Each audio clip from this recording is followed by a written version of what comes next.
Dikutip dari media, dikabarkan bahwa Yusuf Kala mengusulkan agar pemerintah mempertimbangkan kenaikan harga BBM. Hal itu harus dilakukan sebagai langkah untuk menekan defisit APBN serta mengendalikan pertumbuhan utang negara. Ia menilai beban subsidi energi, khususnya BBM, menjadi salah satu faktor utama yang mendorong pembengkakan defisit anggaran. Ia juga mengingatkan, jika pemerintah tetap mempertahankan subsidi di tengah kenaikan harga global, maka konsekuensinya adalah peningkatan utang yang justru lebih berisiko dalam jangka panjang. Ia juga berpandangan kenaikan utang justru lebih berbahaya dalam jangka yang panjang.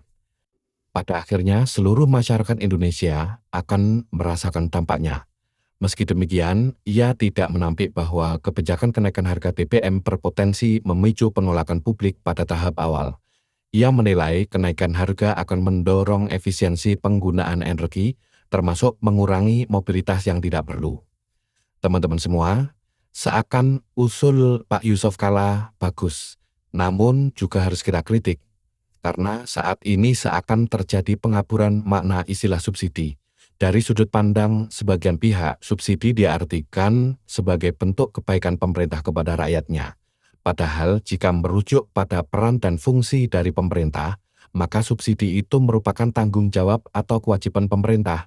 Oleh karena itu, tidak sewajarnya jika tanggung jawab atau kewajiban itu beralih kata menjadi makna subsidi yang sering diartikan sebagai bantuan.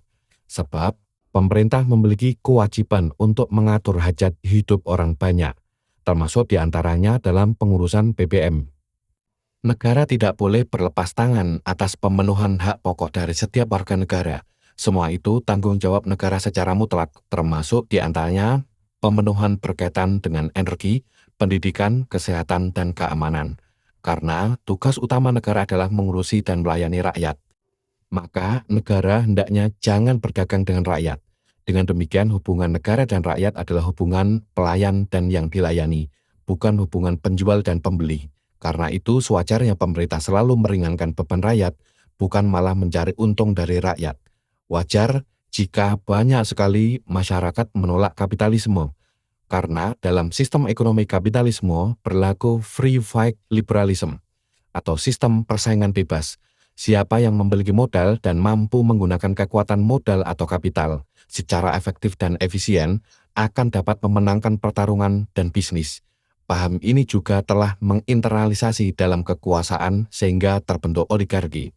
Mereka adalah sekelompok pengusaha yang mampu mengendalikan pemerintahan termasuk mampu mendikte kebijakan. Paham ini mengagungkan kekuatan modal sebagai syarat memenangkan pertarungan ekonomi, termasuk diantaranya distribusi kepemilikan di tengah-tengah masyarakat. Akibatnya, kekayaan alam yang seharusnya dinikmati rakyat dan terdistribusi secara adil dan merata justru hanya berputar pada segelintir orang. Padahal dalam pandangan Islam, kekayaan milik umum seperti BBM harus dikelola oleh negara dan digunakan sebesar-besarnya untuk kepentingan rakyat. Sudahkah ini terwujud di negeri ini?